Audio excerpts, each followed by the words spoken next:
Hello dear learners, welcome back to Abit Shiksha. Today's daily news capsule is brought to you by Abit Shiksha. So let us begin.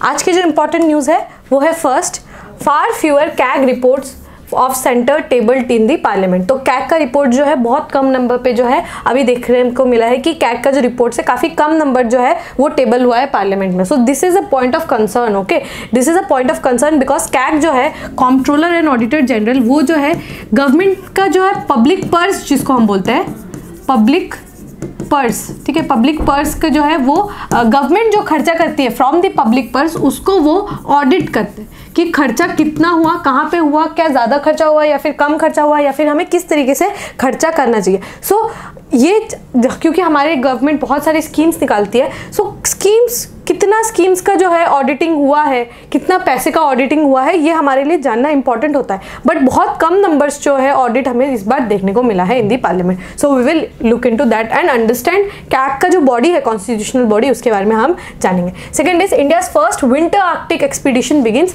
Raman research institute team to hold stud, ठीक है, study, ठीक है, not stud but it would be study. Raman research institute जो है वो Arctic ocean में जो है आर्कटिक एरियाज में जो है एक्सपीडिशन अभी शुरू कर रहे हैं, ठीक है। So we will look into that and third news for today is ministry issue advisory to state of view of new detection of the JN.1 variant in India, ठीक है। तो कोविड-19 का एक और स्ट्रेन जिसका नाम क्या है JN.1 जो है वो आया है, ठीक है। तो आज के पेपर में ये इंपॉर्टेंट 3 न्यूज़ जो है उसको एक एक करके कवर करते हैं। First news is far fewer CAG audits in the centre tabled in the parliament. So CAG जो है, CAG is a constitutional body, constitutional, it is a constitutional body, right. So ये क्या है, कॉन्स्टिट्यूशन के द्वारा article 148 to 151, article 148 to 151 talks about controller and auditor general of India, ठीक है। So ये बॉडी जो है काफ़ी ज़्यादा इंपॉर्टेंट है बिकॉज हम क्या खर्चा कर रहे हैं, व्हाट द एक्सपेंडिचर, हम क्या एक्सपेंडिचर कर रहे हैं उसका पूरा का हिसाब, उसका ऑडिटिंग करना तो बहुत ज़्यादा इंपॉर्टेंट है ना। वरना धड़ल्ले से पैसा सिर्फ अगर हम खर्च करते रहे लेकिन कहाँ खर्च किया ये हमें ना पता हो तो क्या, ये what is the motive of that. उसके बाद इसमें अगर हम लोग कोई ऑडिटिंग नहीं करेंगे तो हमें कैसे पता चलेगा कि क्या कि अगर बीच में करप्शन हो रहा है कि नहीं। आपको मालूम है स्पेक्ट्रम स्कैम या फिर जिसको हम 2G स्कैम भी बोलते हैं, ये सब जो है कैग जो थे उस समय के, he was one of the most vibrant CAG, ठीक है, जिनको हम बोलते हैं फिरोशियस कैग बोला जाता था। श्री विनोद राय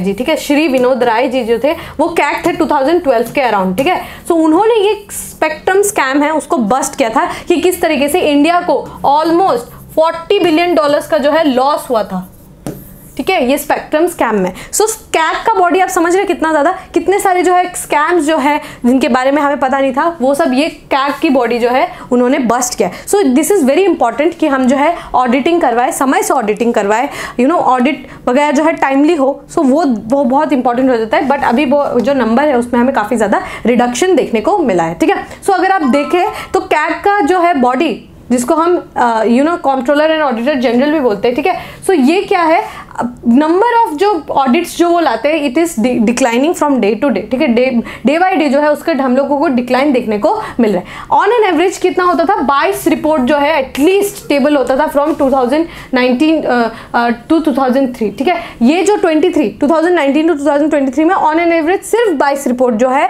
वो टेबल हुआ है। बट अगर हम पुराने समय देखें दैट इज 2014 टू 2018 देखें तो एटलीस्ट 40 जो ऑडिट्स है वो टेबल हुए थे। So almost there is you know half हो गया है नंबर ऑफ ऑडिट्स। सो और उससे पहले जो देखें अगर आप 2015 में देखें तो 53 रिपोर्ट जो है वो टेबल हुआ था। बट नंबर देख रहे हैं कितना ज़्यादा ड्रास्टिकली रिड्यूस हो गया, हाफ हो चुका है, ठीक है। सो बहुत कम जो है आजकल रिडक्शन देखने को मिलता है। रिडक्शन का रीज़न क्या बोला जाता है, पहला तो है स्टाफ स्ट्रेंथ की कमी है, ठीक है, स्टाफ स्ट्रेंथ की कमी है और साथ में बजट कट, ठीक है। इंडियन ऑडिट और अकाउंट्स डिपार्टमेंट में यहाँ पे हम लोगों को बजट एलोकेशन भी काफ़ी ज़्यादा कम देखने को मिला है। इसकी वजह से स्ट्रेंथ नंबर ऑफ पीपल नहीं है ऑडिटिंग करना, बिकॉज ये कोई छोटी मोटी कंपनी या फिर यू नो कोई स्टार्टअप उसका ऑडिटिंग का बात नहीं कर रहे हम, देश के यू नो बड़े बड़े PSUs, Maharatna, mini Ratna companies के हम ऑडिटिंग की यहाँ पे बात कर रहे हैं। सो यहाँ पे understaffing is a very major issue, understaffing is a major issue and then you have also cut down the budget, ठीक है। बजट अगर एलोकेट कम हुआ है तो उसमें भी आपको इशू देखने को मिलेगा। ठीक है। There would be loopholes, ठीक है, लूप होल्स तो है वो आपको देखने को ही मिलेगा अगर हम लोग अगर उनके बजट से अगर उनके पैसे निकाल देते हैं, so there will be loopholes and there will be lesson number of auditing also, ठीक है। सो ये इंपॉर्टेंट है कि हम जो है एलोकेशन करें, थोड़ा ज़्यादा एलोकेशन करें in the sector of auditing, ठीक है। सो ये अगर आप देखते हैं स्कैग का जो पावर्स है वो कहाँ कहाँ से वो डिराइव करते हैं, एक तो मैंने आपको बता दिया article 148 to 151 is the CAG का जो है पावर्स आर्टिकल्स जो है ये बेसिकली है। Second is the controller and auditor general duty 1971 पे ये एक्ट आया था, वो एक्ट के तहत जो है उनको बहुत सारी पावर दी गई है, ठीक है। बहुत सारे इंपॉर्टेंट जजमेंट्स भी उन्होंने दिए हैं, जैसे instruction of government of India act, regulation of audit and account 2000, ठीक है। सो ये क्या है, वो किस किस चीज़ का ऑडिटिंग करते हैं कैग, ये हमें जानना है। सबसे पहले तो वो कंसोलिडेटेड फंड ऑफ इंडिया से जितना भी अकाउंट जितने भी एक्सपेंडिचर हुए हैं उन सबको कंसोलिडेटेड फंड ऑफ इंडिया को वो पूरा तरीके से ऑडिट करते हैं। Consolidated fund of each state, मतलब consolidated fund of state, consolidated fund of India, और बाकी अगर कोई यूटी है जिनके पास लेजिस्लेटिव असेंबली है उन लोगों का कंसोलिडेटेड फंड को भी वो पूरे तरीके से ऑडिट करते हैं, ठीक है। सबसे पहले आपको याद रखना है consolidated fund of India, consolidated fund of state, या फिर अगर कोई consolidated fund of any union territory अगर है तो उसको भी वो ऑडिट करेंगे, ठीक है। ये आपको याद रखना है। सेकेंडली वो क्या ऑडिट करते हैं, contingency fund of India, contingency fund of India को भी वो ऑडिट करते हैं, कंटिजेंसी फंड ऑफ इंडिया को भी वो ऑडिट करते हैं, और साथ में पब्लिक अकाउंट ऑफ इंडिया को भी वो ऑडिट करते हैं, ठीक है। कंटिजेंसी फंड का जो है इसके पास रहता है, ये प्रेसिडेंट के पास ये पावर रहता है कि कोई भी सिचुएशन हो, जैसे कोई कंटिजेंट सिचुएशन हो, कोई इमरजेंसी सिचुएशन हो, फॉर एग्जांपल कोई बाढ़ आ गई है, कोविड-19 जैसा कोई अगर बहुत ज़्यादा बड़ा एपिडेमिक आया है, सो ये कंटिजेंसी फंड से वो पैसा निकाल सकते हैं। तो वहाँ पर जो एक्सपेंडिचर हुआ है उसकी auditing, public accounts of India ये गवर्नमेंट का जो है अपना खुद का अकाउंट रहता है। सो गवर्नमेंट जो है, जैसे आपको मालूम होगा महिला बचत पात्र स्कीम्स वगैरह जो भी स्कीम्स है जिसमें हाउस होल्ड से कोई भी जाता है गवर्नमेंट के अकाउंट में, जैसे आपने अगर पोस्ट ऑफिस में अगर कोई भी अकाउंट खोल लिया, सो वो basically public account of India में जाता है, ठीक है। So consolidated fund of India, consolidated fund of state, consolidated fund of union territory, contingency fund of India, public account of India, ये सारे का ऑडिटिंग कौन करते हैं, हमारे कंट्रोलर एंड जनरल साहब, ठीक है, ये करते हैं। और साथ में क्या करते हैं, कोई भी पीएसयू है, ठीक है, कोई भी पीएसयू है उसका ऑडिटिंग भी वो करते हैं, ठीक है। कोई भी profit and loss accounts balance sheet maintain करना हो, ठीक है, गवर्नमेंट का बेसिकली, सो वो कंट्रोलर एंड ऑडिटर जनरल करते हैं। He audits the receipt and expenditure of all bodies financed from the central और स्टेट रेवेन्यूज। कोई भी बॉडी होता है जो कि फाइनेंस्ड है सेंट्रल या फिर स्टेट, कोई भी गवर्नमेंट की कंपनी हो गई, या फिर जैसे पहले एयर इंडिया था, ठीक है, इट वाज अ गवर्नमेंट का कंपनी, राइट। सो उसको भी वो ऑडिट करते हैं, ठीक है। और या फिर कोई कॉर्पोरेशन, कोई बॉडी, अगर if there is any law, ठीक है। ही also audits the account of any authority requested by president और गवर्नर। अगर जैसे एग्जाम्पल लोकल बॉडीज अगर बोले उनको कि आप जो है हमारा ऑडिट कर दीजिए, ठीक है, अगर गवर्नर साहब जो है रिक्वेस्ट करे कि हमारे लोकल बॉडीज़ का जो है आप ऑडिट कर दीजिए, तो वो रिक्वेस्ट एक्सेप्ट कर सकते हैं, ठीक है। बट लोकल बॉडीज़ का जो है उनको कोई ज़रूरी नहीं है कि वो करे ही audit, he can accept the request also, ठीक है। सो ये आई होप आपको कैग का जो पावर्स है उसके बारे में आपको समझ आ गया होगा, ठीक है। Next news is India's first winter Arctic expedition begins, Raman research institute team to hold study, ठीक है। सो ये जो है आर्कटिक ओशन में जाके, आर्कटिक रीजन में, basically not ocean but Arctic region में जाके जो है वो स्टडी करने वाले, ठीक है। स्टडी करने वाले वो क्या बेसिकली स्टडी करेंगे, they would examine the characterization of radio frequency environment in the Svalbard region, ठीक है। ये जो है नॉर्वे में एक जगह है स्वालबार्ड, ठीक है, स्वालबार्ड एक जगह है, वहाँ पे जाके वो रेडियो फ्रीक्वेंसी जो है वहाँ का वो चेक करेंगे। बिकॉज आपको मालूम होगा रेडियो फ्रीक्वेंसी हर जगह का अलग है। आप इक्वेटर में आपको अलग एक फ्रीक्वेंसी मिलेगी, आप अगर पोल्स में जाएंगे तो वहाँ पे एक अलग आपको फ्रीक्वेंसी मिलेगी। सो वहाँ के फ्रीक्वेंसी को वो मतलब पढ़ने के लिए जा रहे हैं, which could be helpful in the astronomy measurement, ठीक है। एस्ट्रोनॉमी पढ़ने के लिए वो ज़्यादा हेल्पफुल रहेगा, ठीक है। एक इंपॉर्टेंट चीज़ जो आपको यहाँ से याद करना है, which could be directly a question of prelims, is हमारा आर्कटिक रीजन में हमारा there is one research institute है आर्कटिक ओशन में, उसका नाम क्या है, हिमाद्री, ठीक है। हिमाद्री है हमारा रिसर्च इंस्टीट्यूट इन आर्कटिक रीजन, ठीक है। और सिमिलरली हमारे अंटार्कटिक रीजन में हमारे 2 रिसर्च इंस्टीट्यूट है, ठीक है। अंटार्कटिक रीजन में हमारे 2 रिसर्च इंस्टीट्यूट है, एक है आपका मैत्री, एक है आपका भारती, ठीक है। सो ये आपको याद रखना, ये दो जो है एंटार्क्टिक रीजन में है, और हिमाद्री जो है हमारा research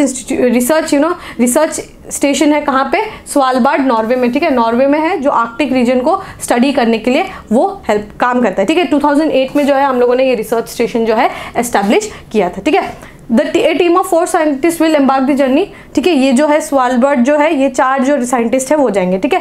RRI team was selected as the first batch of scientist who will conduct experiment spanning astronomy, climate change and atmospheric science, ठीक है। सो ये लोग जो है क्या क्या कंडक्ट करेंगे एक्सपेरिमेंट, एस्ट्रोनॉमी के लिए, क्लाइमेट चेंज के लिए और एटमॉस्फेरिक साइंस को अंडरस्टैंड करने के लिए, ठीक है। सो इसमें बेसिकली हमें क्या जानना था कि आर्कटिक रीजन में क्या है, कौन कौन से स्टेशन है, और एंटार्क्टिक रीजन में कौन कौन से स्टेशन है, ये आप नोट डाउन कर लीजिए। This could be very well asked in the examination, ठीक है। सो इंपॉर्टेंट है, कोई भी अदर कॉम्पिटेटिव एग्जाम्स में भी आप ये क्वेश्चन एक्सपेक्ट कर सकते हैं, ठीक है।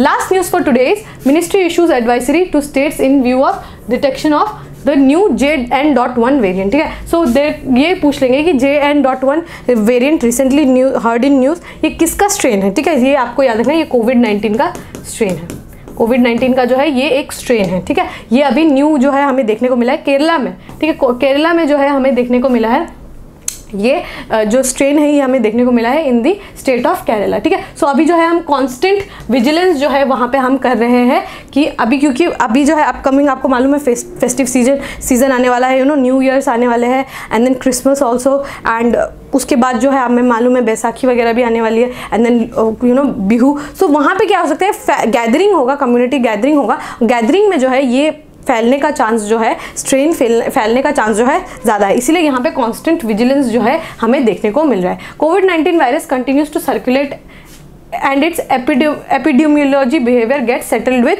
इंडियन वेदर कंडीशन, ठीक है। सो कभी ना कभी जो है स्ट्रेन जो कोविड-19 का जो प्रोटीन है, स्पाइक प्रोटीन है, इस तरीके से जो है स्पाइक प्रोटीन होता है। सो हम लोगों ने जो कोवैक्सीन या फिर कोविशील्ड जो हम लोगों ने लगाया, तो वो स्पाइक प्रोटीन को तो पहले उस वो जो हम लोगों ने जो स्पाइक वो लगाया, हम लोगों ने वैक्सीन लगाया, उसने ये ला के तो इसको ख़त्म कर दिया, मार तो दिया, बट जो है हमें ये समझना है कि ये जो है मरने के बाद भी अगर उनका जो स्ट्रेन अगर रह जाता है, वो स्ट्रेन को समझ आता है, ठीक है, वो अडेप्ट कर लेता है, ठीक है। अगर अभी हम अगर ये जो है ये स्ट्रेन है उसका, ये लेट अस सपोज कि ये उसका एक स्ट्रेन है, ठीक है, ये इसको हम यहाँ ले आते हैं। सो ये स्ट्रेन को अब जो है ये स्ट्रेन को समझ आ जाएगा कि यहाँ से एक वैक्सीन हम डालेंगे। सो हम क्या करते हैं, हम अपने डीएनए में थोड़ा चेंज ला देते हैं और इसको थोड़ा सा ट्वीक कर देते हैं। थोड़ा सा ट्वीक करने से क्या होगा कि ये जो है नेक्स्ट टाइम कोविशील्ड से इम्यून हो जाएंगे। अब अगर हम कोविशील्ड वैक्सीन अगर फिर से लगाएंगे तो उनको कोई फर्क नहीं पड़ेगा, बिकॉज उन्होंने अपने जो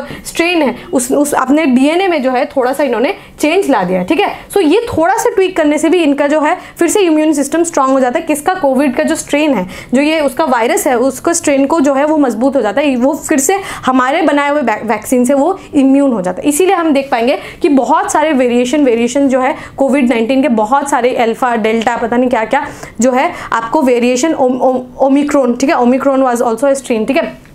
और ये JN.1 जो है ये भी उसी का एक वेरिएशन है, बिकॉज इसने अपने आप को थोड़ा सा इंडियन वेदर के अनुसार, ठीक है, इंडियन वेदर के अनुसार उसने अपने आप को थोड़ा चेंज कर लिया, ठीक है। सो ये आपको समझना है कि JN.1 क्या है, एक वेरिएंट है किसका, कोविड-19 का, ठीक है। So this was important news है, वो आया है न्यूज़पेपर में, इसीलिए वी हैव कवर्ड इट, ठीक है। सो आपको भूलना नहीं है JN.1 is a variant of covid, all right.